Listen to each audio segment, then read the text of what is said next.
Assalamualaikum warahmatullahi wabarakatuh. Alhamdulillah, alhamdulillahi hamdan katsiran thayyiban mubarakan fi kama yuhibbu rabbuna wa yarda. Wassalatu wassalamu ala nabiyyil mustafa wa ala alihi wa ashabihi wa man tabi'ahum bil huda ila yaumiddin, amma ba'du. Alhamdulillah, ibu-ibu, ummahat, akhwat rahimakumullah. Kembali kita melanjutkan pembahasan kitab Nasihati Lin Nisa. Kitab Nasihati Lin Nisa karya Ummu Abdillah binti Syekh Mukbil bin Hadi Al-Wadi rahimahullah. Yang mana untuk kajian sekarang dan beberapa pertemuan yang lalu, bab yang sedang kita bahas adalah terkait tarbiyatul aulad atau pendidikan untuk anak. Bismillah. Pendidikan untuk anak, ya Bu. Ini udah pertemuan ketiga kita membahas bab ini. Tidak apa-apa, karena memang ibu-ibu sekalian, ini kan di antara tanggung jawab terbesarnya adalah mendidik anak di rumah. Sehingga penyair mengatakan al-ummu madrasatul ula in a'dadtaha a'dadta sya'ban thayyibal a'rab, bahwasanya ibu itu adalah madrasah pertama, ya, sekolah pertama bagi anak-anaknya. Apabila kalian mempersiapkan para perempuan itu dengan baik, maka hakikatnya kalian sedang mempersiapkan bangsa yang sangat baik juga. Pada pembahasan yang lalu pun kita telah membahas bahwasanya dalam kehidupan berumah tangga, Rasulullah Shallallahu Alaihi Wasallam seolah-olah mengisyaratkan bahwa Rasulullah mengisyaratkan bahwasanya untuk laki-laki itu biasanya di luar rumah, sementara ibu itu idealnya adalah di rumah. Wal mar'atu ra'iyatun fi baiti zawjiha. Rasulullah bersabda bahwasanya perempuan itu adalah penanggung jawab di rumah suaminya, wa waladihi, dan juga terhadap anak-anak dari suaminya itu. Nah, berarti di sini ada isyarat bahwa perempuan memang tanggung jawab besarnya adalah ngurus anak dan ngurus rumah. Karena suami pun adalah pemimpin bagi keluarga secara umum, namun suami pada kenyataannya, pada faktanya adalah bekerja. Sehingga komunikasi suami dengan anak itu lebih sedikit kalau dibandingkan dengan ibunya, ibu kandung terhadap anaknya. Berarti tatkala ada seorang penyair yang dengan pengalamannya yang luas ini menyatakan bahwasanya ibu adalah sekolah pertama bagi anak-anak kita, itu emang benar, karena yang ditemui oleh anak-anak pertama kali adalah ibunya. Itu secara normal demikian, ya. Yang pertama kali ditemukan adalah ibunya, begitu. Nah, maka sangat layak sekali apabila dalam pembahasan ini membahas tentang pendidikan anak, kita bikin beberapa kali pertemuan, begitu. Karena ini menyangkut kewajiban ibu-ibu di sini yang merupakan kita khususkan kajian ini kajian muslimah. Baik ibu, kita lanjutkan pembahasan kitabnya. Yakni di sini ada pembahasan mengenai hadis, ya, mengenai suatu hadis bahwasanya Rasulullah Shallallahu Alaihi Wasallam bersabda, muru auladakum bisolati wa hum abna'u sab'i sinina. Perintahkanlah anak-anak kalian untuk sholat tatkala mereka berumur 7 tahun, dan pukullah mereka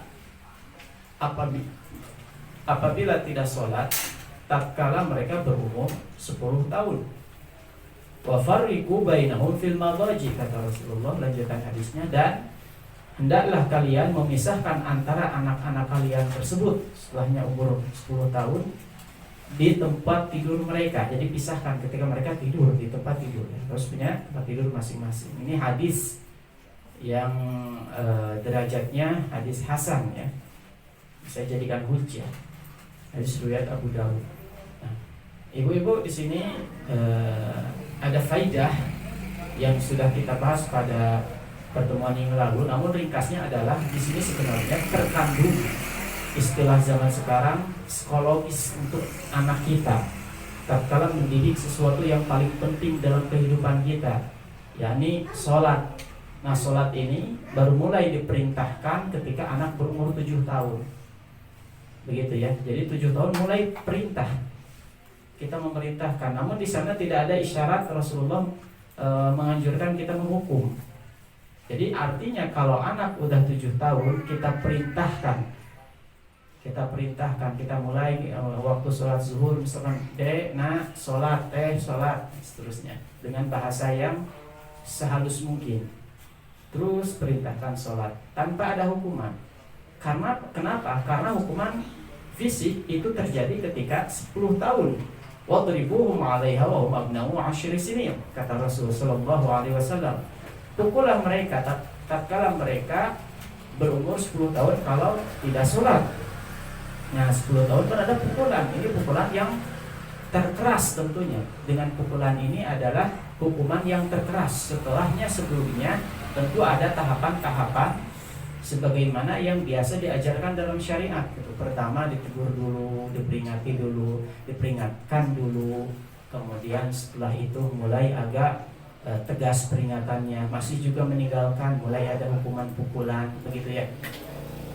Nah, sama emang suami diperintahkan seperti itu. Misalkan ketika ada nusyuz antara hubungan suami istri, ya, maka sang suami yang mengerti agama, dia akan bertahap dalam menegur istrinya. Pertama, misalkan dengan nasihat, wa'iduhum, kata Allah dalam Al-Quran, berilah dia nasihat perempuan yang melakukan penyimpangan itu. Kemudian setelahnya dinasihati juga susah atau tidak menerima, maka mulai pisahkan dari tempat tidur. Jadi suami diperintahkan oleh Allah untuk tidak tidur sekasur dengan istri ketika nasihat tidak cukup, gitu ya. Langsung biasanya ya ibu mungkin merasa sendiri ketika suami biasa tidur sekamar satu ranjang, tiba-tiba ada masalah kemudian tidak pisah kamar, kan terasa gitu.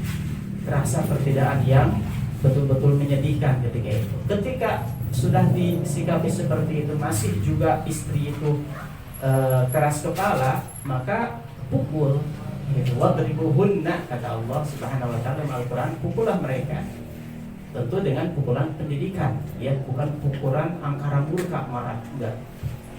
Nah, demikian juga dalam hal anak, dalam hal ini kata Rasulullah pukul, maka pukulan yang dimaksud pukulan pendidikan, bukan pukulan untuk melukai, gitu ya, bukan teror juga. Nah, seperti itu. Nah, ini udah dibahas pada pertemuan yang lalu, dan ini pun ibu catatan pentingnya dalam hadis riwayat Abu Dawud tersebut. Adanya hukuman pukulan itu kalau melalui proses sejak 7 tahun sudah ada ajakan-ajakan yang dengan tanpa hukuman memukul. Berarti apa yang dilakukan oleh orang tua yang mendengarkan hadis ini?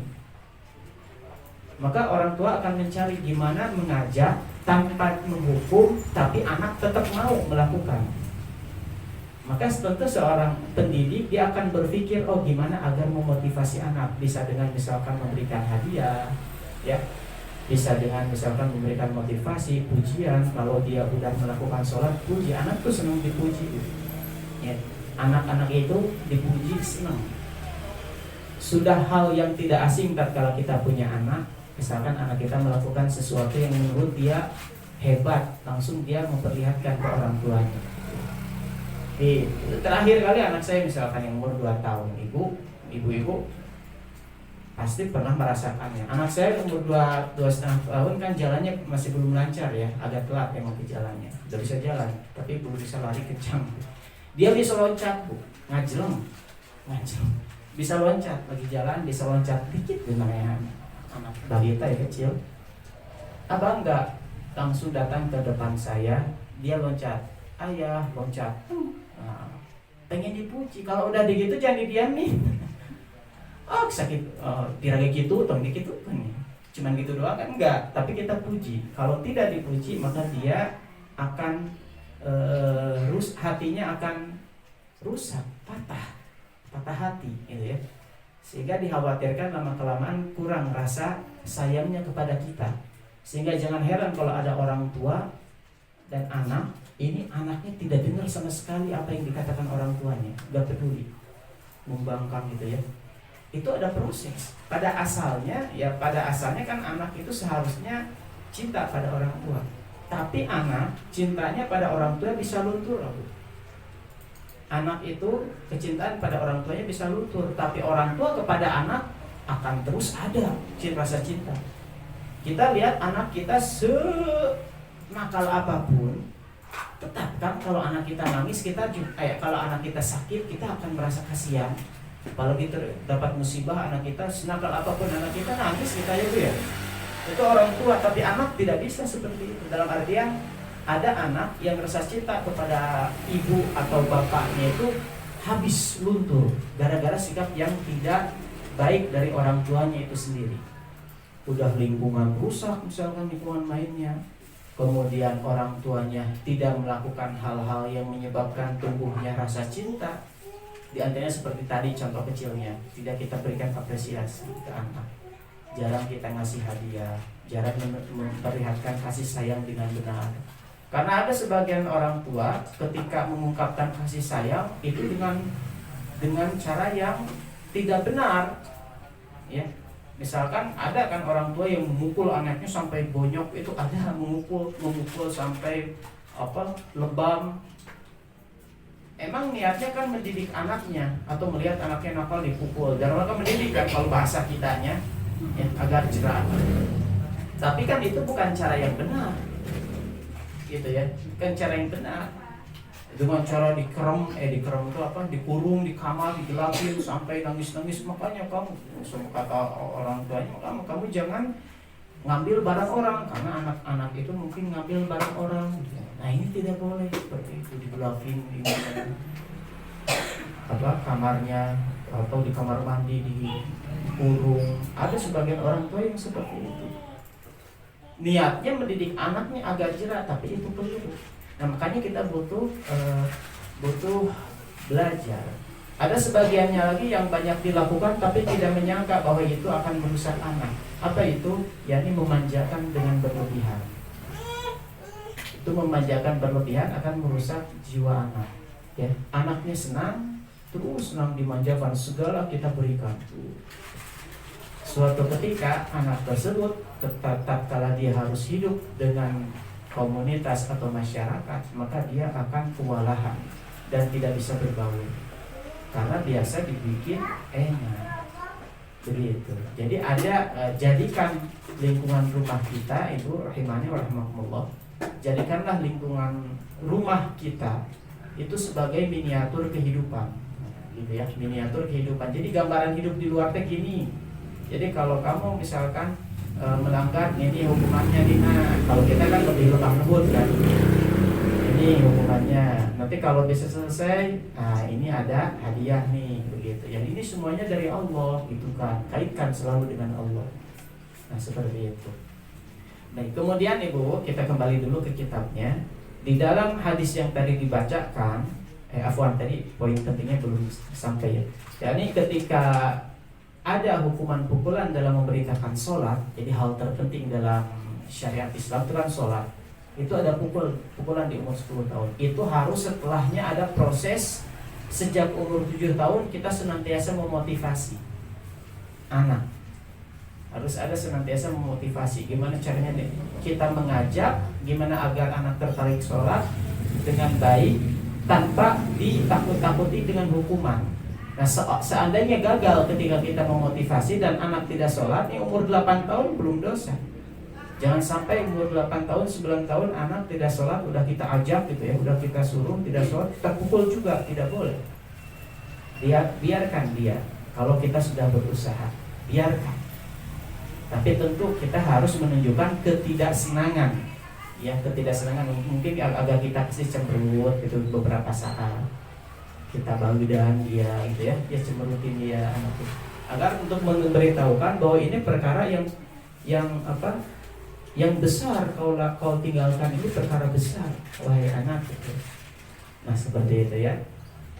Adapun sampai memukul jangan. Loh, kenapa? Emang tidak boleh memukul tentang sholat? Nah, kalau seandainya kita pukul anak kita di umur 7 tahun karena tidak sholat, atau dengan hukuman-hukuman yang membuat anak kita ketakutan, maka apa yang terjadi? Ibu anak kecil itu jiwanya masih lemah, halus, ya.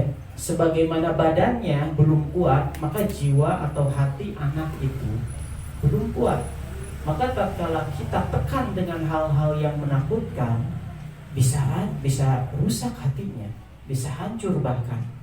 Yang akhirnya ketika dia merasakan hatinya hancur dan ini tentang sholat, maka yang dia bayangkan tentang sholat adalah sesuatu yang mengerikan sampai dewasa nanti gitu. Taruhlah misalkan dengan kita takut-takutin dengan sangat mengerikan gitu ya, dengan ancaman yang mengerikan, padahal baru 8 tahun ya, anak kecil kan, baru 8 tahun, maka apa yang terjadi? Dia sholat karena ketakutan. Tapi nanti sholat itu akan menjadi sesuatu yang mengerikan, kesan yang terus terbayang sampai sudah dewasa. Sehingga ketika misalkan dia mampu untuk tidak diawasi orang tua, maka dia akan senang untuk tidak sholat, karena dia telah meninggalkan menurut dia sesuatu yang mengerikan dalam hidupnya. Begitu Ibu ya? Nah, itu efeknya.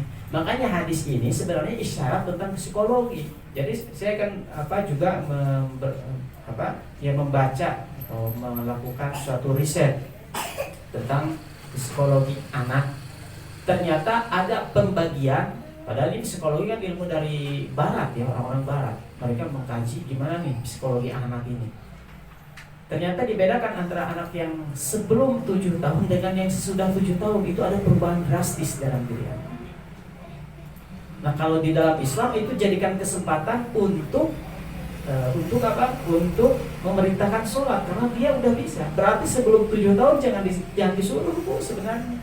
Tapi kalau mau sholat ya alhamdulillah ngikutin kita misalkan, alhamdulillah. Tapi kalau disuruh-suruh, dijurung-jurung gitu, bahasa baratnya dijurung, dijurung-jurung, itu jangan dulu. Tapi kalau kita berhasil, misalnya kita sering sholat, ngikutin anak kita, ayo deh naik sekalian, gak apa-apa. Begitu ya. Nah 7 tahun udah ada kata perintah, nah sholat udah asar ini, ayo sholat deh, ayo sholat, nanti dikasih ini nih, Allah nanti suka. Kalau Allah suka, Allah ngasih keberkahan, akhirnya ayah dapat rezeki ini buat kamu. Nah kasih. Nah seperti itu Ibu ya. Baik. Nah, kemudian Ibu rahimani wa rahimakumullah, dari psikologi itu kan lahir ya, ilmu psikologi itu kan lahirnya sebenarnya setelah Perang Dunia. Setelah Perang Dunia, ketika itu banyak orang gila karena stres menghadapi perang di Eropa sana, di barat sana. Selesai perang itu baik tentaranya maupun masyarakat Eropa dan Amerika itu kan banyak yang stres akibat perang yang mengerikan, Perang Dunia di sana. Di Indonesia nggak ada Perang Dunia ketika itu, nggak ikut. Nah, maka muncullah gimana agar mengobati kelainan jiwa mereka itu, ya. Muncullah ilmu psikologi. Maksudnya gini Bu, ilmu psikologi itu ilmu baru. Adapun Islam membahas tentang masalah pembagian umur dalam pendidikan anak ini, khususnya sholat ya dalam hadis ini, itu udah dari 1400 tahun yang lalu. Ini menunjukkan betapa hebatnya syariat Islam, yang sebenarnya dengan kita mengikuti syariat Islam itu dalam hal pendidikan anak, maka akan lahirlah suatu generasi yang luar biasa, ya. Makanya Ibu mengikuti kajian tentang parenting misalkan, itu kalau usahakan yang Islami, karena nggak mungkin dahulu umat Islam berjaya melainkan dengan sistem pendidikan yang sudah mapan, kuat, sempurna. Ratusan tahun kaum muslimin berjaya, terkenal di timur dan barat, gitu ya. Karena emang menerapkan syariat dengan sebenarnya. Baik. Nah, mari kita lanjutkan ke kitabnya. Ibu di sini kata Abdillah, penulis kitab ini menyatakan bahwasanya at-tafriqatu bainal atfal, yang berdasarkan hadis tadi bahwasanya at-tafriqatu bainal atfal fil madaji idakan, atau hendaklah kita memisahkan anak-anak kita ketika mereka tidur tatkala mereka berumur 10 tahun. Ya, seperti itu. Tatkala berumur 10 tahun itu harus dibedakan dulu. Di zaman sekarang kalau ibu tanya ke ahli psikologi, itu akan banyak ditemukan kasus-kasus adik kakak yang beda jenis kelamin, mohon maaf, melakukan hubungan yang tidak senonoh. Adik kakak. Di antara sebabnya ternyata memang keluarga tersebut menyepelekan menyepelekan tentang masalah mereka tidur sekamar. Awalnya emang nggak ada rasa. Dalam artian awalnya biasa-biasa aja, ketika masih kecil kan muncul hormon, gitu kan istilahnya. Anak-anak itu semakin dewasa semakin hormon, semakin mulai. Nah ini kalau terus tidur bareng, yang ketika itu dalam posisi tidur biasanya kan orang tuh gak bisa menjaga diri di mana posisinya, kemudian kelihatan oleh saudaranya atau saudarinya, maka terjadilah apa yang terjadi, begitu ya. Nah makanya dari dahulu Islam telah menetapkan wafariqu bainahum fil madaji, pisahkan mereka di tempat tidur mereka. Nah, sama ibu ketika dengan ibu juga sebenarnya ya, dengan orang tua mulai sedikit demi sedikit dipisah. Mulai sedikit demi sedikit. Ya, karena emang menurut syariat mereka sudah layak untuk dipisah. Meskipun mungkin ibu agak kasihan. Nah, kita mulai didik jiwanya. Ya, biasanya kan ada nggak enak gitu ya, anak kita merasa nggak enak, merasa kok dipisahkan begitu anak. Nah mulai dari 10 tahun, nggak apa-apa mulai, karena inilah pendidikan Islam, pasti maslahat. Baik.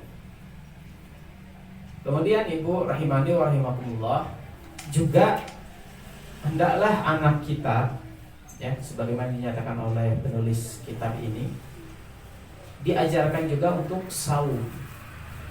Ya, selain syariat-syariat Islam yang tadi disebutkan tentang sholat, juga kita ajarkan tentang saum meskipun masih kecil ya,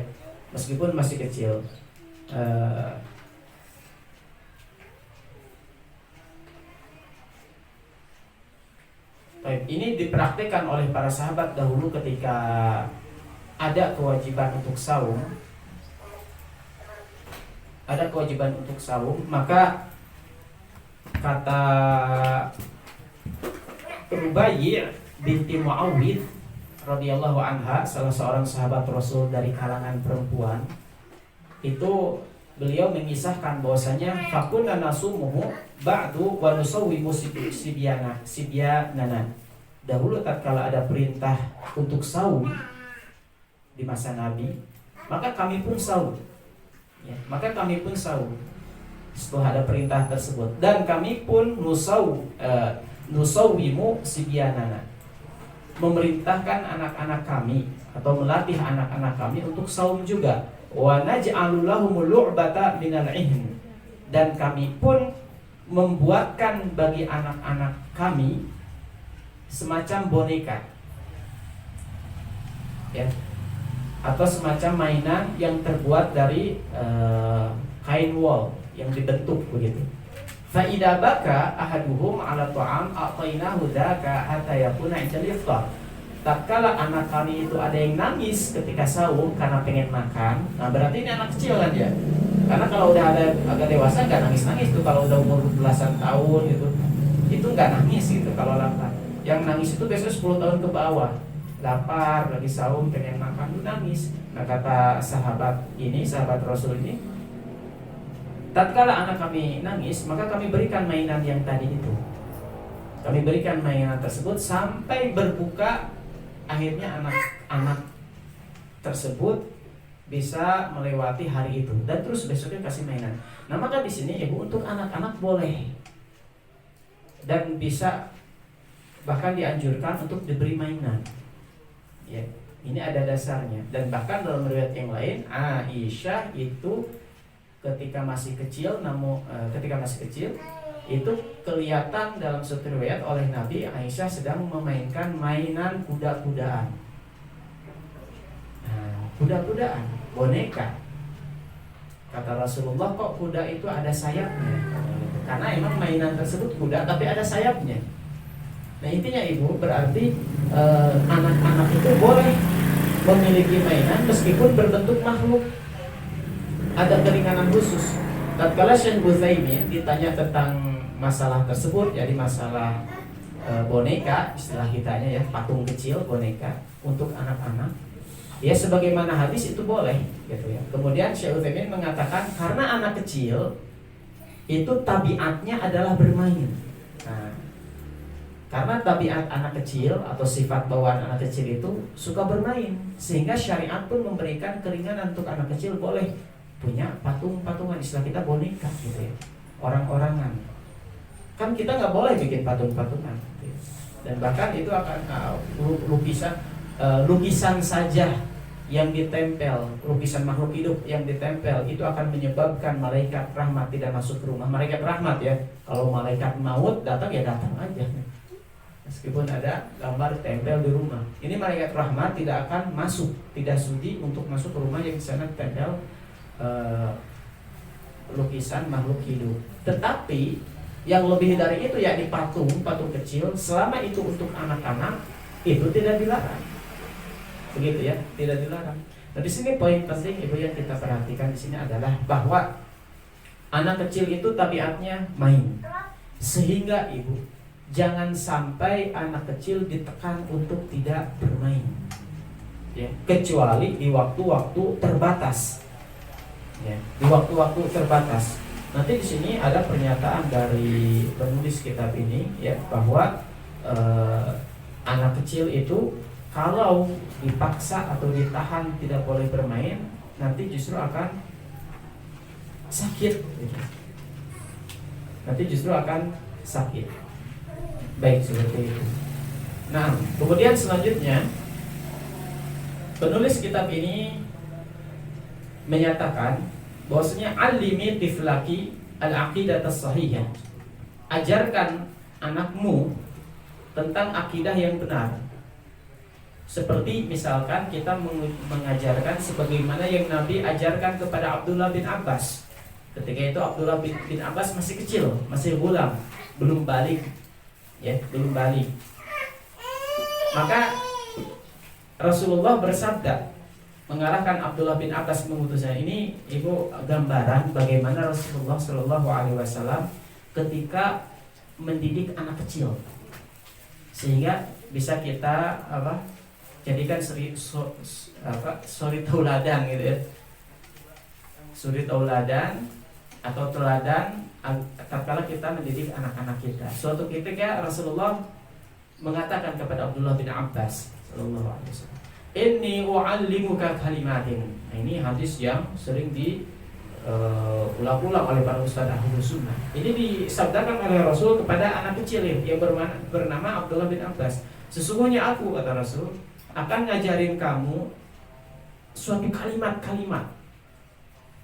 Ihfadillah yahfadka. Jaga Allah, maka Allah akan menjagamu. Ihfadillah tajidhu tujahaka. Jaga Allah, maka kau akan temui Allah itu berada di arah engkau, di hadapanmu. Nah, gitu maksud jaga Allah itu, jaga untuk selalu taat kepada Allah, jauhi larangan Allah, maka Allah akan menjagamu juga. Seperti itu. Idza sa'alta, kata Rasul kepada Abdullah, idza sa'alta, kalau kamu minta, fas'alillah, mintanya ke Allah. Nah, ini dibentuk Abdullah bin Abbas yang masih kecil, yang masih anak-anak, ketika itu dibentuk jiwanya oleh Rasulullah untuk menjadi orang yang memiliki harga diri. Jadi kalau mintanya ke Allah, begitu. Wa idza sta'anta fasta'in billah. Kalau minta pertolongan, maka minta tolong kepada Allah. Ini kan pengajaran tauhid ya Bu ya. Kalau minta tolong, mintanya ke Allah. Biasanya laki-laki Bu, umur 10 tahun menjelang atau setelah 10 tahun, umur 7 tahun, 8 tahun juga, itu biasanya bagi anak laki-laki secara psikologis itu senang kekuatan, senang yang hebat-hebat gitu ya. Makanya kalau nonton film kan film-film yang pokoknya yang kuat-kuat gitu, yang menunjukkan kekuatan. Kalau zaman dahulu apa Power Ranger, Ultraman yang kadar itu gitu ya. Oh sekarang Naruto. Kalau Naruto mah orang dewasa juga banyak gitu. Karena di sana ada kisah cintanya. Dan itu yang dicari anak kecil itu kayak gitu. Nah makanya Rasulullah lihat, kalau kamu minta tolongnya kepada Allah. Nah ini lanjutan hadisnya Bu, luar biasa nih, tentang kehebatan.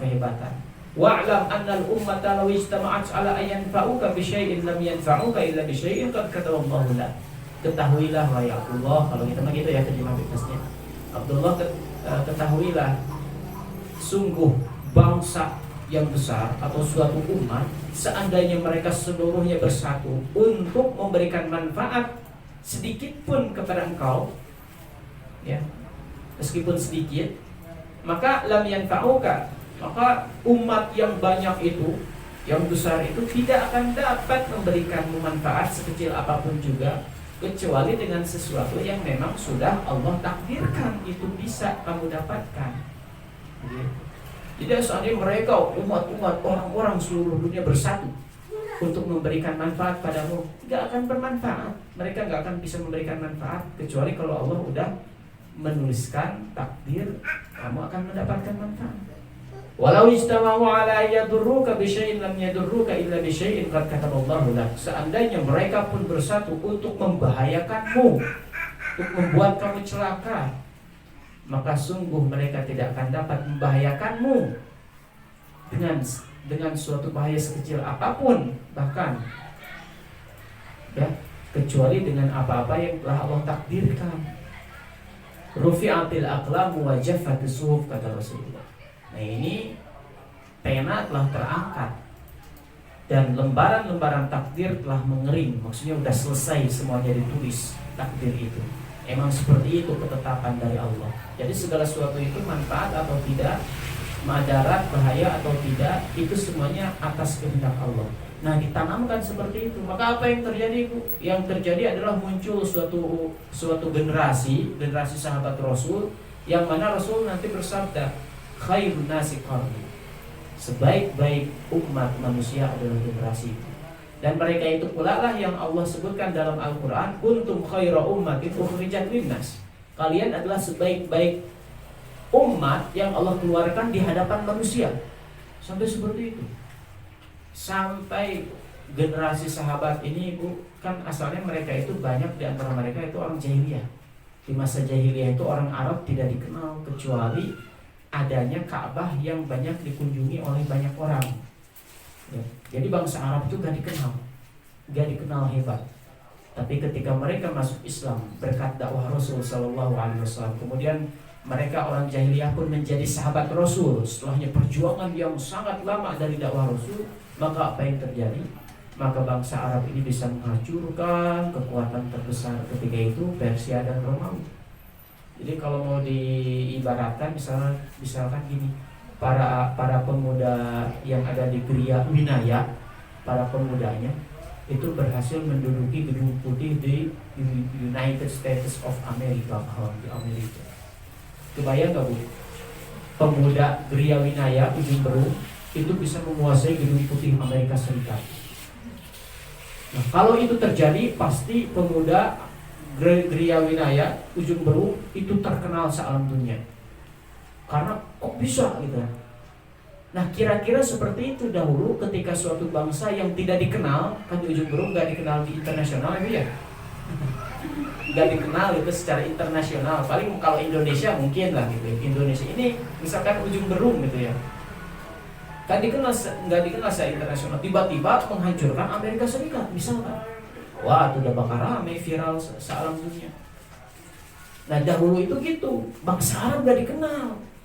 Tiba-tiba menghancurkan Persia, negara besar ketika itu, dan Romawi, Imperium Rom ya, Roma itu dari dahulu kan ada. Itu diusir dari Syam oleh para sahabat Rasul yang tadinya tidak dikenal. Makanya kuntum khairu ummah, kalian adalah sebaik-baik umat yang Allah keluarkan di hadapan manusia. Karena asalnya tidak terlihat, kemudian Allah keluarkan jadi kelihatan, jadi viral.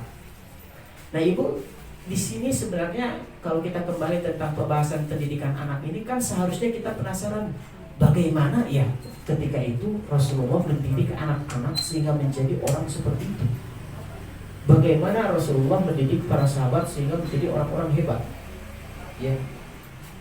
Nah seperti itu. Maka dari itu mari kita bersemangat mempelajari metode pendidikan, khususnya ibu kan akan berkecimpung dalam perjuangan membesarkan anak di rumah sebelum nantinya dibantu oleh sekolah. Kalau anaknya sebelum sekolah, yang udah sekolah juga kan di sekolah dari pagi sampai siang atau menjelang sore saja, habis itu sama ibu lagi.